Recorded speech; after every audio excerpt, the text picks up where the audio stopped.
Hello friends, പുതിയൊരു വീഡിയോയിലേക്ക് സ്വാഗതം. യൂട്യൂബിൽ ഏകദേശം 20,000 സബ്സ്ക്രൈബേഴ്സിനടുത്തുള്ള ഒരു ചാനൽ അവർക്ക് അത് റിക്കവർ ചെയ്യാൻ പറ്റാത്ത രീതിയിൽ ഒരു മെസ്സേജ് എല്ലാം വന്ന്, അതായത് നിങ്ങളുടെ ചാനൽ ഇപ്പോൾ റിക്കവർ ചെയ്യാൻ പറ്റില്ല, നിങ്ങളുടെ മോണിറ്റൈസേഷൻ എല്ലാം തന്നെ നഷ്ടമായി എന്നൊരു മെസ്സേജ് എല്ലാമാണ് അവർക്ക് വന്നിരിക്കുന്നത്. ഇത്തരത്തിൽ ഈ ഒരു പ്രശ്നമെല്ലാം ഉണ്ടാകാനുള്ള കാര്യത്തെക്കുറിച്ചും അതുപോലെ നിങ്ങൾ സക്സസ്ഫുള്ളായി നിങ്ങളുടെ യൂട്യൂബ് ചാനൽ മോണിറ്റൈസ് ചെയ്യുന്നത് ഇതിനുവേണ്ടി നിങ്ങൾ ശ്രദ്ധിക്കേണ്ട കുറച്ച് കാര്യങ്ങളെക്കുറിച്ചെല്ലാമാണ് ഇന്നത്തെ വീഡിയോയിൽ പറയുന്നത്. വളരെ ഇമ്പോർട്ടൻ്റ് ആയ വീഡിയോ ആണ്. അതിനാൽ തന്നെ നിങ്ങളുടെ ചാനൽ ഇതുവരെ മോണിറ്റൈസ് ആയിട്ടില്ല എങ്കിൽ, അതുപോലെ ഈ ഒരു മിസ്റ്റേക്ക് ഒന്നും നിങ്ങളുടെ ചാനലിൽ വരാതിരിക്കാൻ തീർച്ചയായും ഈ കാര്യങ്ങളെല്ലാം നിങ്ങൾ അറിഞ്ഞിരിക്കണം.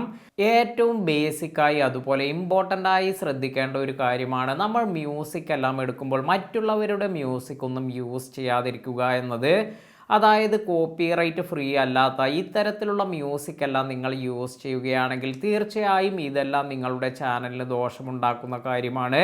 അപ്പോൾ നമ്മുടേതല്ലാത്ത അല്ലെങ്കിൽ നമുക്ക് ആക്സസ് ഒന്നുമില്ലാത്ത ഇത്തരത്തിലുള്ള മ്യൂസിക് ഒരിക്കലും നമ്മൾ യൂസ് ചെയ്യാൻ പാടില്ല.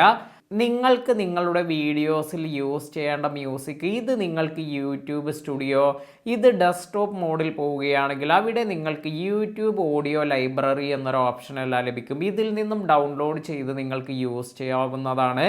അതിനാൽ തന്നെ ഈ ഒരു കാര്യം നിങ്ങൾ തീർച്ചയായും ശ്രദ്ധിക്കുക. അതുപോലെ മറ്റു കുറേ പേർ ചെയ്യുന്നൊരു മിസ്റ്റേക്കാണ്, അതായത് മറ്റുള്ളവരുടെ വീഡിയോ എല്ലാം ഡൗൺലോഡ് ചെയ്ത് ഇതെല്ലാം തന്നെ നമ്മുടെ ചാനലിലെല്ലാം യൂസ് ചെയ്യുന്നത്.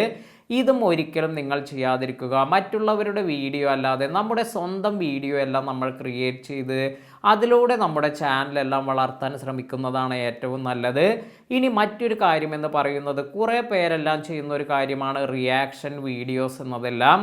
എന്നാൽ നിങ്ങൾ റിയാക്ട് ചെയ്യുന്നതിന് അല്ലെങ്കിൽ ഇത്തരത്തിൽ റിയാക്ഷൻ വീഡിയോ ക്രിയേറ്റ് ചെയ്യുന്നതിൽ അത്ര നല്ല പരിചയമില്ല, അല്ലെങ്കിൽ നല്ല രീതിയിൽ നിങ്ങൾക്കിത് ചെയ്യാൻ സാധിക്കുന്നില്ല എങ്കിലും ഇത് നിങ്ങളുടെ ചാനലിന് ദോഷം ചെയ്യും. അതിനാൽ തന്നെ ഇങ്ങനെ റിയാക്ഷൻ വീഡിയോസ് എല്ലാം ക്രിയേറ്റ് ചെയ്യുന്നവരാണെങ്കിൽ, അല്ലെങ്കിൽ അത്തരത്തിലൊരു ചാനലെല്ലാമാണ് നിങ്ങൾ ഉദ്ദേശിക്കുന്നത് എങ്കിൽ നിങ്ങളുടെ കോൺട്രിബ്യൂഷൻ ഇത് കറക്റ്റായി മനസ്സിലാക്കാൻ സാധിക്കുന്ന തരത്തിലായിരിക്കണം. അതായത് നിങ്ങൾ ഈ റിയാക്ഷൻ വീഡിയോ ജസ്റ്റ് മറ്റുള്ളവരുടെ വീഡിയോ എടുത്തിട്ട് ആ ഒരു കാര്യം നിങ്ങൾ അപ്ലോഡ് ചെയ്ത് ഇതിൽ നിന്നും വരുമാനം ഉണ്ടാക്കാൻ ശ്രമിക്കുമ്പോൾ നിങ്ങളുടെ കോൺട്രിബ്യൂഷൻ അവിടെ വരുന്നില്ല എങ്കിൽ ഇത് നിങ്ങളുടെ ചാനലിന് ദോഷം ചെയ്യുകയും ആ ഒരു ചാനലെല്ലാം ടെർമിനേറ്റ് ആവുകയും ചെയ്യും. ഇനി അടുത്തതായി നമ്മൾ വളരെയധികം ശ്രദ്ധിക്കേണ്ട ഒരു കാര്യത്തെക്കുറിച്ചാണ് പറയുന്നത്. യൂട്യൂബിലെ ഡോക്യുമെൻറ്റ്സിനെ കുറിച്ചാണ് ഈ പറയുന്നത്. അതായത് നമുക്ക് ഇത്തരത്തിൽ നമ്മുടെ ഈ മോണിറ്റൈസേഷൻ എല്ലാം എനേബിൾ ചെയ്യുന്നതിന് നമ്മൾ പലവിധ ഡോക്യുമെൻ്റ് എല്ലാം നൽകേണ്ടതുണ്ട്. ഇതിനെക്കുറിച്ചെല്ലാം ഞാൻ മറ്റു വീഡിയോസ് എല്ലാം ചെയ്തിട്ടുണ്ട്. എത്തരത്തിലുള്ള ഡോക്യുമെൻ്റാണ് നമുക്ക് മോണിറ്റൈസേഷന് വേണ്ടി, അല്ലെങ്കിൽ നമുക്ക് പലവിധ വേരിഫിക്കേഷന് വേണ്ടി, ടാക്സ് ഫോം ഫിൽ ചെയ്യുന്നതിന് വേണ്ടി ഇതിനെല്ലാം തന്നെ യൂസ് ചെയ്യുന്നത്. അപ്പോൾ ഇതിനെക്കുറിച്ചെല്ലാം മറ്റു വീഡിയോസ് എല്ലാം ചെയ്തിട്ടുണ്ട്. ആ ഒരു വീഡിയോ ഒന്ന് കാണാത്തവർ ആ വീഡിയോ കണ്ടു നോക്കുക. ഇവിടെ നമ്മൾ ശ്രദ്ധിക്കേണ്ട ഒരു കാര്യം എന്ന് പറയുന്നത്, ഡോക്യുമെൻറ്റിൽ നമ്മുടെ നെയിം എല്ലാം കൊടുക്കുമ്പോൾ, അതായത് ഇപ്പോൾ എൻ്റെ പേര് നിവേദ് ആക്കപ്പറമ്പിൽ എന്നാണ്. അപ്പോൾ എൻ്റെ എല്ലാ ഡോക്യുമെൻറ്റിലും ഇതുപോലെ നിവേദ് ആക്കപ്പറമ്പിൽ എന്ന് യൂസ് ചെയ്തിട്ടുള്ള ആ ഒരു പേരാണ് ഞാൻ ഇവിടെ മോണിറ്റൈസേഷന് വേണ്ടി കൊടുക്കുന്നതെങ്കിൽ അത് സപ്പോർട്ട് ചെയ്യുന്ന തരത്തിലുള്ള ഡോക്യുമെൻ്റ് എല്ലാം ആയിരിക്കണം ഞാൻ സബ്മിറ്റ് ചെയ്യേണ്ടത്.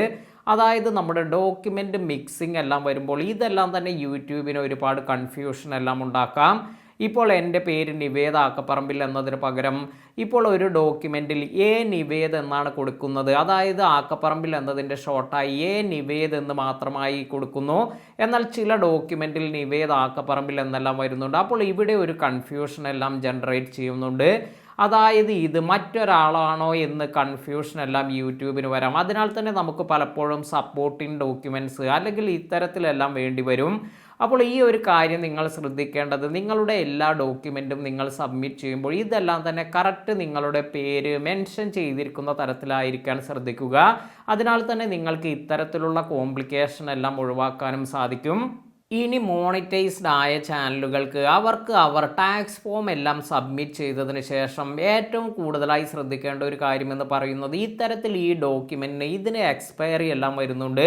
അതായത് 3 വർഷ കാലാവധി എല്ലാമാണ് നമുക്ക് ഇത്തരത്തിൽ ഈ ഒരു ടാക്സ് ഫോം എല്ലാം സബ്മിറ്റ് ചെയ്യുമ്പോൾ ലഭിക്കുന്നത്.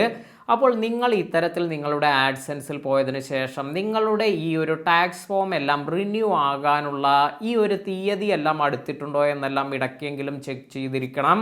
കാരണം ഇത്തരത്തിൽ ഈ ഒരു കാര്യം ഇത് കറക്റ്റായി നമ്മൾ റിന്യൂ ചെയ്യാനെല്ലാം മറന്നുപോയി എങ്കിൽ നിങ്ങളുടെ റവന്യൂ, അതായത് യൂട്യൂബ് റവന്യൂവിൽ നല്ലൊരു ഡിഡക്ഷൻ എല്ലാം നിങ്ങൾക്ക് സംഭവിക്കാം. അതിനാൽ തന്നെ ഇത് കറക്റ്റ് സമയത്ത് റിന്യൂ ചെയ്ത് മുന്നോട്ട് പോകാൻ ശ്രദ്ധിക്കുക. ഇത്തരത്തിൽ ഈ ഒരു കാര്യം ഒരിക്കലും മറക്കാതിരിക്കുക.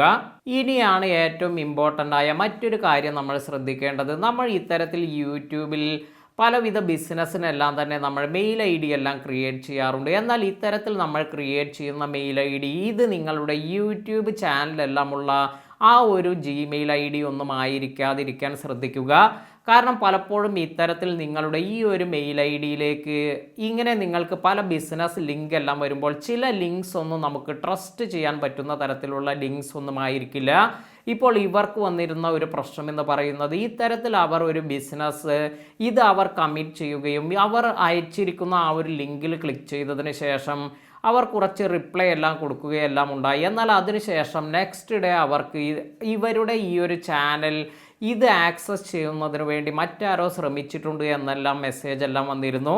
അതുപോലെ വളരെ പെട്ടെന്ന് തന്നെ അവരുടെ ചാനലെല്ലാം ഹാക്ക് ആവുകയും അവരുടെ ചാനലിൽ മറ്റുള്ളവർ ഇതുപോലെ വീഡിയോസ് എല്ലാം, അതായത് യൂട്യൂബിൽ അലൗഡ് അല്ലാത്ത തരത്തിലുള്ള വീഡിയോസ് എല്ലാം അപ്ലോഡ് ചെയ്തതിൻ്റെ ഫലമായി അവരുടെ ചാനൽ വളരെ പെട്ടെന്ന് തന്നെ ഇതെല്ലാം തന്നെ മോണിറ്റൈസേഷൻ ഡിസേബിൾ ആവുകയും അതുപോലെ ഈ ഒരു ചാനൽ റിക്കവർ ചെയ്യാൻ സാധിക്കാത്ത തരത്തിലേക്ക് ഇത് മാറിയിട്ടുണ്ട് എന്ന മെസ്സേജ് എല്ലാമാണ് വന്നിരുന്നത്. അപ്പോൾ ഇങ്ങനെയുള്ള ഒരു പ്രശ്നമൊന്നും വരാതിരിക്കാൻ നമ്മൾ ഏറ്റവും കൂടുതലായി ശ്രദ്ധിക്കേണ്ട ഒരു കാര്യമെന്ന് പറയുന്നത് നമ്മുടെ ചാനലിലുള്ള ആ ഒരു ജിമെയിൽ അഡ്രസ്സ് തന്നെ നിങ്ങളുടെ ബിസിനസ് ആവശ്യങ്ങൾക്കായൊന്നും കൊടുക്കാതിരിക്കുക. ഇപ്പോൾ നിങ്ങൾക്ക് ഇവിടെ നിങ്ങളുടെ ഡിസ്ക്രിപ്ഷനിൽ അല്ലെങ്കിൽ നമ്മൾ മറ്റുള്ളവർക്ക് ബിസിനസ്സിന് വേണ്ടി കൊടുക്കുന്ന മെയിൽ ഐ ഡി ഇത് നമ്മുടെ ചാനൽ യൂസ് ചെയ്യാത്ത മറ്റേതെങ്കിലും ഐ ഡി എല്ലാം ക്രിയേറ്റ് ചെയ്ത് നൽകുന്നതാണ് നല്ലത്. അതിനാൽ തന്നെ ഇത്തരത്തിലുള്ള ഹാക്കേഴ്സിൽ നിന്നും നിങ്ങളുടെ ചാനലിനെ എല്ലാം പ്രൊട്ടക്റ്റ് ചെയ്യാൻ ഇത് വളരെ ഗുണം ചെയ്യുന്ന ഒരു കാര്യമാണ്.